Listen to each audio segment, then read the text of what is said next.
Live and direct, live and I take no jive.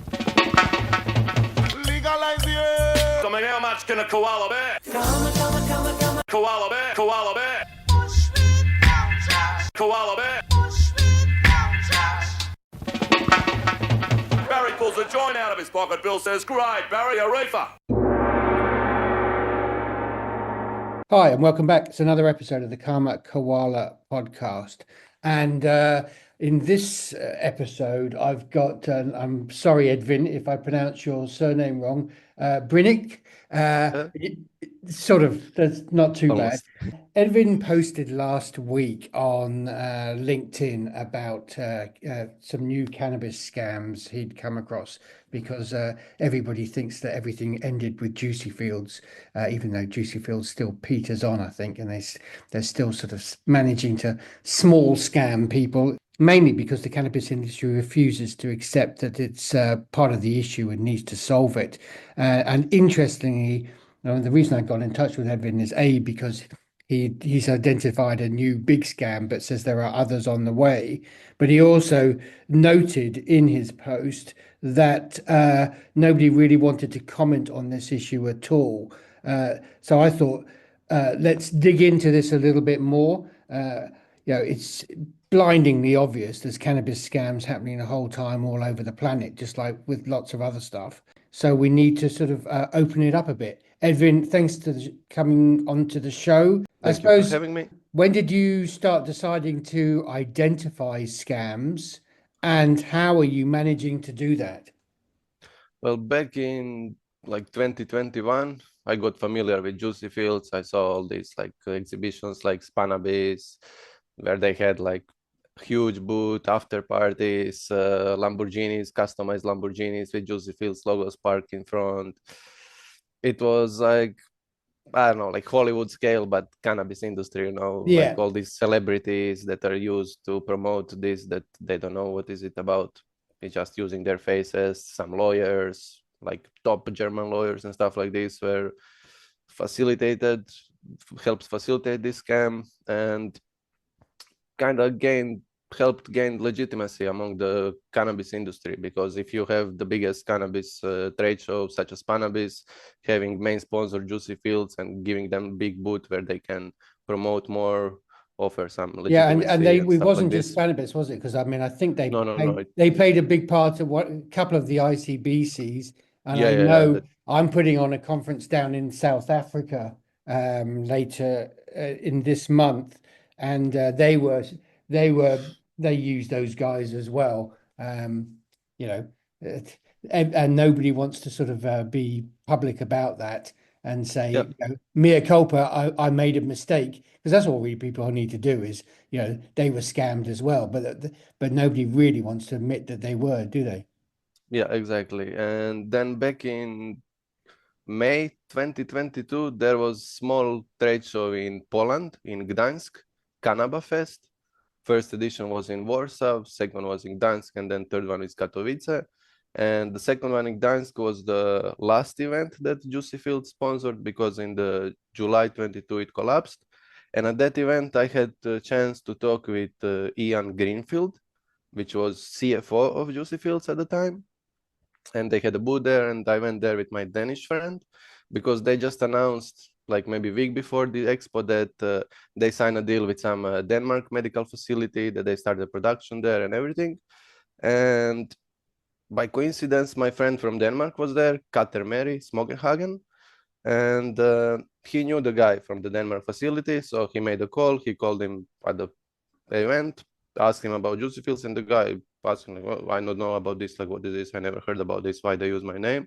And then we went to Ian Greenfield, the CFO, asked him about this, and then he said, oh, I'm just a CFO, I also invested, you guys should also invest, this is like big returns, everything. And he couldn't say anything to defend, like, to show And paperwork. what was your sense contracts. with those guys, the front guys for Juicy Fields, just before we start on the new stuff?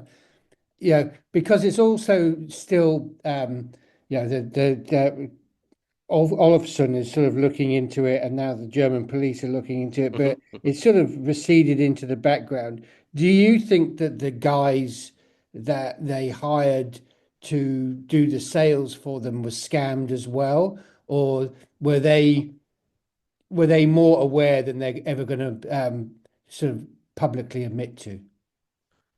Well, probably some of them were scammed as well, but I mean, they spent years with Juicy Fields, and if you don't know what's happening around you, if you are working there, Well, I then better say if you were hired sort of 2 years into it, or I mean, it's pretty obvious because yeah. it was in the press by then, wasn't it? Or especially if you're a lawyer, like how can Yeah. you be like have your lawyer license and don't check like financial regulation? Is this like credited company and authorized by financial authorities and stuff like this? This is like basic things like 101 that any person can check this. Like it doesn't have to be a lawyer or anything. It's you just need to So I have mean, some.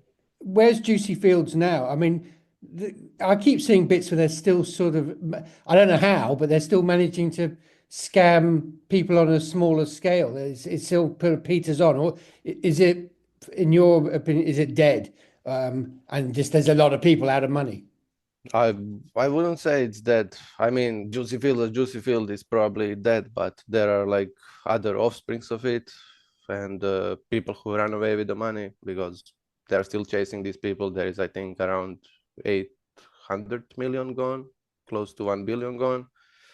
Now they are chasing some Russian mafia oligarchs tied to Putin and stuff, but this is in the background. We need to go after the guys that are still in this industry, that are still attending the conferences, that are working on the news camps and stuff, because Juicy Fields was just like a successful blueprint, I would say. Where are we now? What's the big news scam that you've identified? How does it operate? I presume it's just another investment one, but I'm not aware of it until I read your post. Mhm. And do we know who's behind it? Yes. So in the post that I made, I didn't want to share names because I reported them to the financial authorities, and they Yeah. said that they will probably open investigation and everything. But as you know, this investigation takes time, and I think it's important for the people in the industry to know the name. So the name is Capital Growbox, and the guy behind it is Ronald Wetzel. He's known in the Netherlands. All head shops basically have his happy cups. It's like Hmm. synthetic drugs, fake drugs, basically, which is legal in Netherlands. But was his main business, and now, since a year ago, he got in this Capital Grow Box, which is slightly identical to Juicy Fields because it also promises like unrealistic returns for leasing grow boxes or investing in the grow boxes. It's also like the same So concept. is it leasing There's a whole lot of he is saying, or whatever, that because it's always a labyrinth. They are saying Mhm. somebody else has got all these grow boxes and you lease them and then you see a return on them. Is that how it works? Uh, they have, if I'm not wrong, they have 4 investment plans on the website. First one is starter plan, where you can put €5,000 for the period of 5.5 years, and you get average return around 8%. Second plan is for a little bit bigger investor, 100,000 for period of 3 years, and you get around 10% return. And the last one, premium plan, is 125,000 for 3 years, which is 18% return.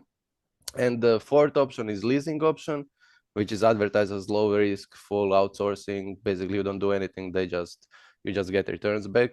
And they also on the website claim partnership with some trusted German and US companies, backed by some legal contracts, leasing deals, and that I couldn't find that they exist. And it's not a registered financial product, so it cannot offer any investment stuff. And And then is this particular financial scam registered as a company in the Netherlands? yes, it is registered as Puro Fuerte XXL and Puro something else. This is the company behind the Happy Cups. Hmm. So it's just a subsidiary of the same company, basically. And then I was ready to make a post yesterday about German part of this scam, but then I found some crazy information, I would say. Like a lot Hmm. of known individuals were involved that I contacted yesterday. They gave me some answers, but yeah. So anyway, this second is like much bigger, much sophisticated, the German one. It has the guy from Volkswagen Group. He's like in part of their legal team. He's the founder of this company. Then you have Lito Law Academy, which is group of lawyers based in Germany. They yesterday, after I asked the founder about their involvement with this, they told me that it is possibly a scam, and they did the rebranding, so they are not anymore involved with it. But when you click the link on the scam website, it takes you directly to the new rebranded website of the Little Law Academy. So maybe what they are saying is not entirely true, but need to do more research about this, talk more about this guy. I asked him to do an interview or something, so we will see. But for example, Mary Jane is in less than a month, Mary Jane Berlin. And there is this B2B day organized by Prohibition Partners in collaboration with Cannabis Europa, Mary Jane. You pay 150 euro for 1 day ticket, like B2B ticket, while the whole 3 days of Mary Jane is 50 euro. And on this event, they have few speakers, and 2 out of all these speakers are people from Lito Law Academy. So what are they gonna speak there, and how it relates to, like, I don't know, ICBC, Cannabis, and everybody else giving And like are they, visibility you know, if to they've these got any people? link to the Prohibition Partners event in London that's coming up as well? I don't know, but last year there was a event in London also, I think last summer or something. Yeah, they And do I one also every year. criticized because they invited all these people that helped facilitate the scam, like Kai Friedrich Newman, the German lawyer, and people like this. They were all speakers there. I contacted Matt Fremantle and all these organizers of this. I asked them why you give visibility to people who are known to commit some wrongdoings. And they all like blocked me, ignored me. Some associates of Matt asked me, why you insult my boy and stuff like this. But they never show up. They were at the Cannabis. I sent all of them message, hey, let's meet, let's talk about it, like let's see what you have to say face to face. They never came. And I think the bigger problem is people like this, like the, let's say, valued members of this industry that are giving legitimacy to the scammers. And for example, this Little Law Academy, how can you have a group of lawyers in your company? How can you be a lawyer company? And then I need to find out that this is not regulated, but BaFin, the German authority, financial authority, you need to know that, like Yeah. why you let somebody put your whole faces, everything, all about your company on their website if you are not sure that it is legit.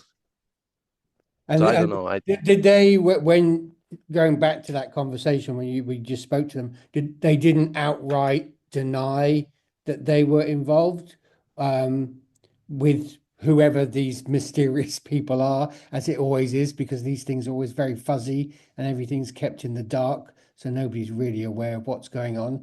Did they outright deny that they were involved, or they just say, "Oh, we'll look into it"? No, I'll read you the message. So he replied, Evocan is the name of the German company, the scammer company. So he replied that Evocan isn't on the right track anymore. Presumably, they couldn't manage the financial requirements. The old company, Little Law Academy, worked with Evocan when it was promising, but sadly, the academy needed to be rebranded because I left the operations. That was it. Then I asked him, can I ask you more questions? Do you want to set up an interview? And since then, no answer, but this was last night, so I gave him more time. But then I checked the website, the link and everything.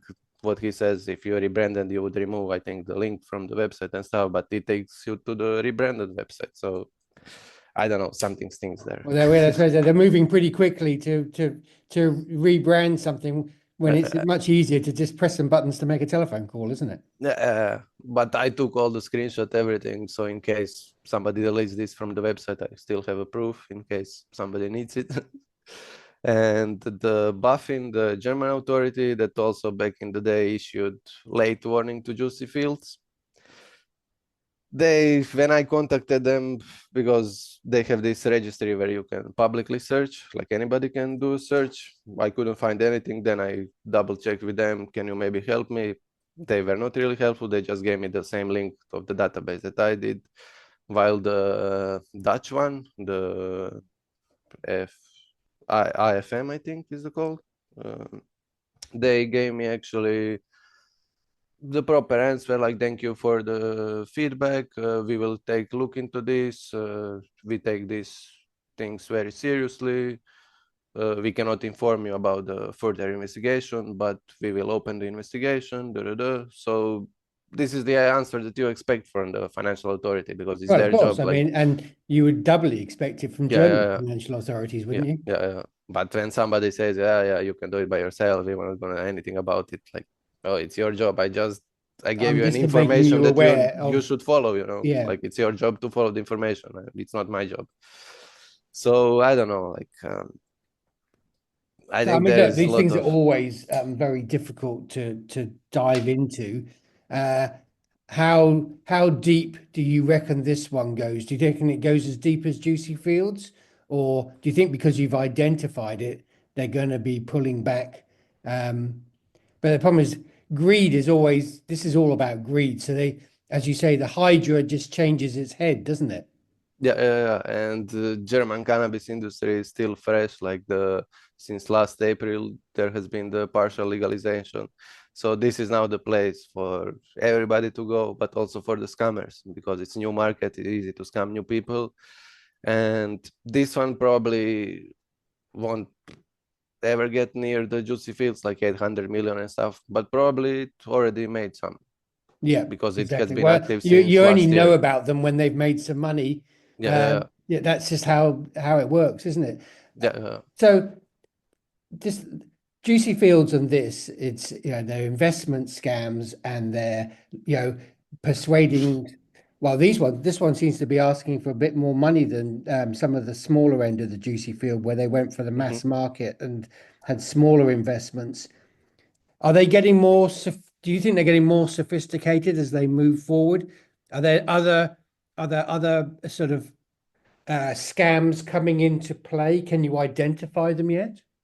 Well, I would like to mention one more, which is Dr. Green NFT. This one this one I think has potential to be as big as Juicy Fields, because this one was advertised in Forbes magazine, in Benzinga, which is also like Well, financial. Benzinga will take advertising from anybody, basically. That's what I said to Javier Hasse, the journalist that made the Forbes article, that this is paid advertising. He said, no, I'm not paid. Yeah. But then I also contacted him because he made this article on Forbes, which is like kind of the same as Benziga. It's like serious, like financial network. It's not media. It's not some forum where people post photos of their butts or their cultivation room. It's something that has to be taken seriously, right? And if you advertise something there, it should be legit, or that's what I think average person would think of, right? well, I mean, look, Forbes has gone down the advertising road, and there's a lot of advertorial in there, but it's still, you would think it's still a media brand that would want to protect its brand. I'm not sure about Bazinga, though. I think they'd take money from the devil, to be honest. Yeah, I share the same opinion. But for example, in this Dr. Green, they have some multi-billionaires involved, Maximilian White and stuff. And if you Google these people, you find a lot of weird stuff about them.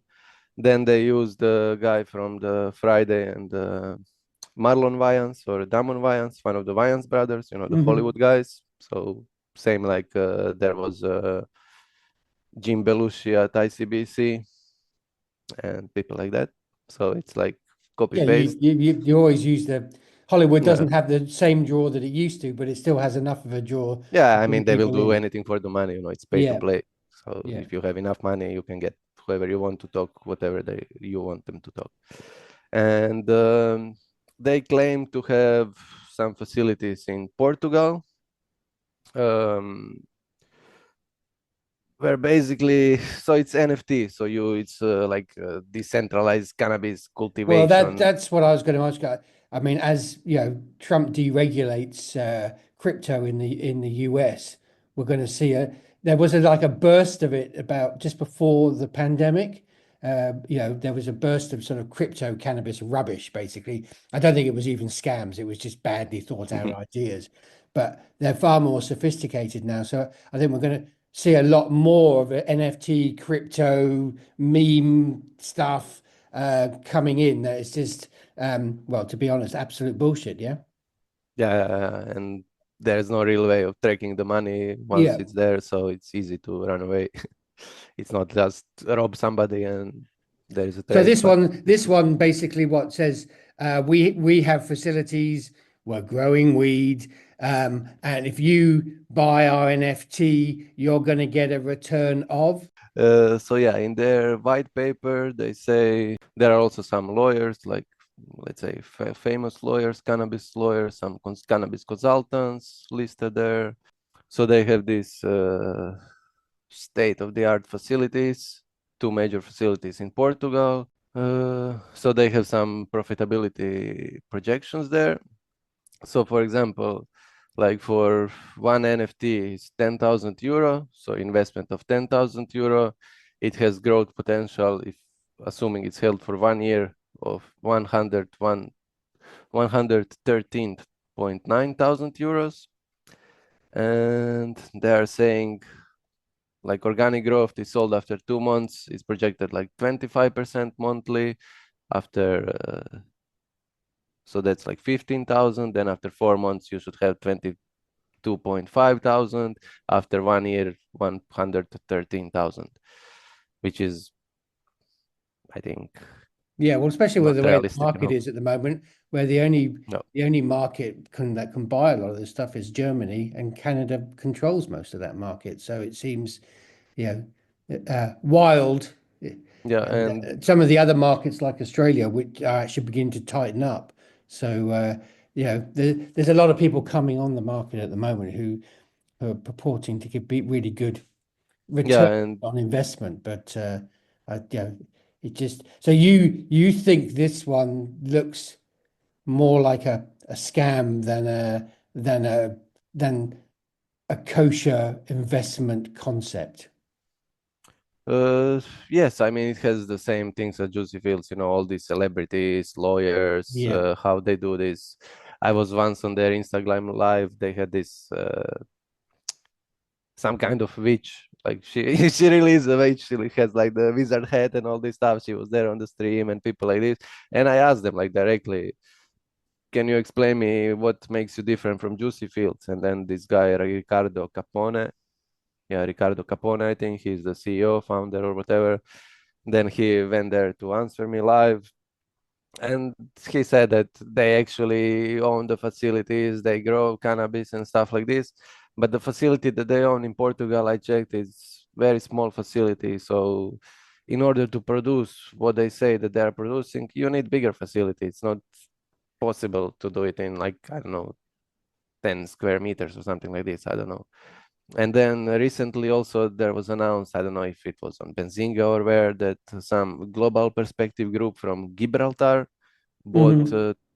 I think I 2,000 saw that, and licenses. I looked at that a bit sideways. I thought there isn't enough space on Gibraltar to, and you know, No, what were I they don't going to do? know. I think that was about 6 weeks ago or something, wasn't it? Something, yeah. Yeah. They announced that they bought 2,000 licenses from this Dr. Green NFT. Yeah, I remember seeing that and just thinking, what's going on? Plus, if what are the rules? Because I've never seen anything come out of the Gibraltar legislature about cannabis whatsoever. No. Never seen any discussion at any point about Gibraltar and cannabis Yeah, in 10 years of reporting. So yeah, it's sort of, I looked at it, I thought, it's like with all these things, I don't have time to cover everything, but I thought that yeah, looks a bit odd. yeah. And these people behind this Dr. Green NFT, they were apparently involved with some Medicoin, which was the like Oh, test. okay. Yeah. Also, Yeah. it failed, but they made some money. Then they opened some Blanco Beach Club in Portugal, which also failed. And this Maximilian White, I don't know if it's true, but I found information online that this is not his real name. He runs some boiler rooms in Europe, takes out loans. He's like half Romanian, half English guy. So it's like, I don't know. As soon as you say boiler room, that really sort of sets up sort of warning signs, doesn't it? Yeah, so I think these are like, some of them are probably dangerous people to talk about and stuff like this, but I don't know. Interesting. So I mean, the pattern is it's on the rise, yeah. Yeah, I would say so. Juicy Fields proved that it can be done. Like, it's a blueprint for all the future scams, and if it's gonna succeed or not, I think it depends a lot on the support that they get from the community itself. Because if these people don't have platform to advertise, if they are not allowed to go to ICBC to have a speaker, conference panel, or whatever at the ICBC, Cannabis, Mary Jane and stuff, how will the average cannabis consumer know about it? No, well, they're clueless. Online, they're clueless at the best of times with this sort of stuff. They're just, which is why these people do this stuff. Edvin, look, let's leave it at that, because I'd love to talk to you again, maybe every 6 weeks or so, and on the podcast, follow through, as you're investigating this stuff, and if you also want to supply sort of content for the website, I'd be really interested in that, because nobody's writing. As I say, Olafson's obsessed by Juicy Fields, but nothing much else. And to be honest, I have questions about him as well, because they all operate in a shady space, these people, and it's been hard to find somebody who's upfront and forward about, on that side there's scams, on that side there's people who identify scams, and all that gray happens in the middle, but it's really just saying this exists, we need to look into it hard. As you say, you're talking to the financial authorities, and some are being helpful, and some are being a bit obscurist as well, which I find rather odd, to be honest. Yeah, the same, because it's their job it's their only job, basically. Like, that's why they exist, to regulate the financial market and products. And if you're not doing that, what's your point? Edvin, thank you very much for being on the Thank you for having me again. It's fantastic to have somebody to talk to about this, because I've been, I'd